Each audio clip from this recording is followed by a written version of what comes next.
ମୁଁ ଆସିଥିଲି କ'ଣ ମୁଁ ଆକ୍ଚୁଆଲି ସମସ୍ତଙ୍କୁ ପିଟିସନ୍ କରିଥିଲି ମୁଖ୍ୟମନ୍ତ୍ରୀକୁ ଅଭିଯୋଗ କରିଛି ଆଉ ଆଇନ ମନ୍ତ୍ରୀକୁ ଅଭିଯୋଗ କରିଛି ଆଉ ପୋଲିସ ଡିଜିଙ୍କୁ ଅଭିଯୋଗ କରିଛି ପୋଲିସ କମିଶନକୁ ଅଭିଯୋଗ କରିଛି ପୋଲିସ ଡିସିପିକୁ ଅଭିଯୋଗ କରିଛି ପୋଲିସ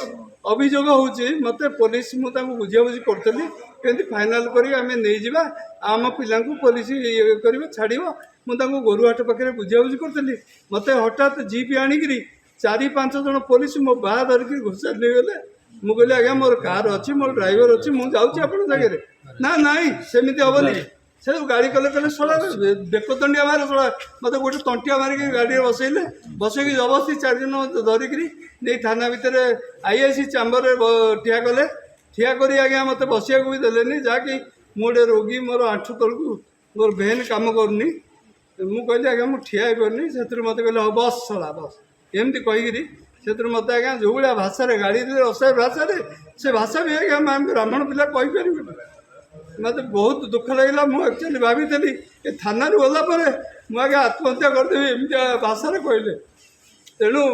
ସେଥିପାଇଁ ଆମେ ମୁଖ୍ୟମନ୍ତ୍ରୀଙ୍କୁ ସମସ୍ତଙ୍କୁ ଅଭିଯୋଗ କରିଛୁ ଆମକୁ ଯଦି ନ୍ୟାୟ ନ ମିଳିବ 10 ଦିନ ଭିତରେ ମୁଖ୍ୟମନ୍ତ୍ରୀଙ୍କ ବାସଭବନ ନହେଲେ ପୋଲିସ ଡିଜିଙ୍କ ଅଫିସ ଆଗରେ ଆମେ ଆତ୍ମହତ୍ୟା ଦେବୁ ମୁଁ ଦେବି ମୁଁ ଡିସାଇଡ୍ କରିଦେଇଛି ନହେଲେ ଗଭର୍ଣ୍ଣରଙ୍କ ଘର ଦୁଆର ମୁହଁରେ ଆମେ ପେଟ୍ରୋଲ ଢାଳି ନିଆଁ ଲଗେଇ ମୋ ଦିହରେ ଏଇଟା ମୋର ମୁଁ ଶୀତ ଜମି ମୁଁ ଆତ୍ମହତ୍ୟା କରିବି ଏଇଟା ଭାଷାରେ ଗାଡ଼ି ଦେଲେ ଆଜ୍ଞା ଗାଡ଼ି ଦେଇ ପଛକୁ ମୋତେ ଭିଡ଼ିକି ନେଇ 2-3 ଜଣ ଜଣେ ପୋଲିସ ରାକେଶ ସାମଲ ଆଉ 2 ଜଣ ମୋତେ ସିଭିଲ ଡ୍ରେସ୍ ଦେଲେ ମୋତେ ପଛକୁ ନେଇକିରି ଗୋଟେ ଗଛ ପାଖାପାଖି ମାନେ ନେଇକି ଧକ୍କା ଫକ୍କା ମାରିଲେ କହିଲେ ଭଲରେ ତୋତେ କହୁଛି ତାଙ୍କୁ ସ୍ତ୍ରୀ ଲୋକଙ୍କୁ ହଟା ମୁଁ କହିଲି ଆଜ୍ଞା ମୁଁ ଡାକିନି କି ମୁଁ ତାଙ୍କୁ ହଟେଇ ପାରିବିନି ମୁଁ କେମିତି ହଟେଇବି ଆପଣ ମୋତେ କାହିଁ ଉଠେଇଲେ ମୁଁ କ'ଣ ଆପଣ ଦୋଷ କରିଥିଲି ଆପଣ ମୋତେ ବୁଝେଇଲେନି ଆଜ୍ଞା ହଁ ଆଇଆଇସି ମାଡ଼ ମାରିଲେ ଆଇଆଇସି ସୌମେନ୍ଦ୍ର ଶେଖର ପାଢ଼ୀ ନା କ'ଣ ବାଲିପାଟଣା ଥାନାର ମୁଁ କାଲି ଡିଜିଙ୍କି ଦେଖା କରିଥିଲି ଦିନ 1 ବେଳେ 1ରୁ 1:30 ଭିତରେ ସାର୍ ଆସିଲେ ମୁଁ କହିଲି ଆଜ୍ଞା ଏମିତି ମୋତେ ବ୍ୟବହାର ଖରାପ କରୁଛନ୍ତି ନା କ'ଣ ହେଲା ମୁଁ କହିଲି ଏମିତି ଆଜ୍ଞା ମୁଁ ଯାଇଥିଲି ବୁଝାବୁଝି କରିବାକୁ ମୋର ଯେହେତୁ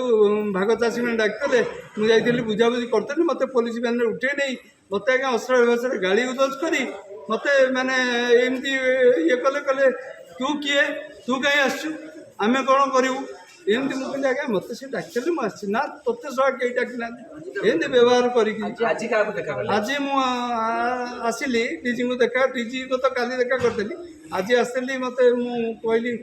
ମୋତେ କହିଥିଲେ ସିପିଙ୍କି ଦେଖା କରିବ ଆଉ ଡିଜିପି ଦେଖା କରିବ ମୋତେ ଓକିଲ ଜଣେ କହିଲେ ନାଇଁ ଆପଣଙ୍କ ହ୍ୟୁମାନ୍ ରାଇଟ୍ସ ଦେଖା ମୁଁ ଦାବି କରୁଛି ଆକ୍ଚୁଆଲି ମୋତେ ନ୍ୟାୟ ମିଳୁ ଯଦି ନ୍ୟାୟ ନ ମିଳିବ ତାହେଲେ ଆମେ ବାଧ୍ୟ ହେଇକି ଆତ୍ମହତ୍ୟା କରିବୁ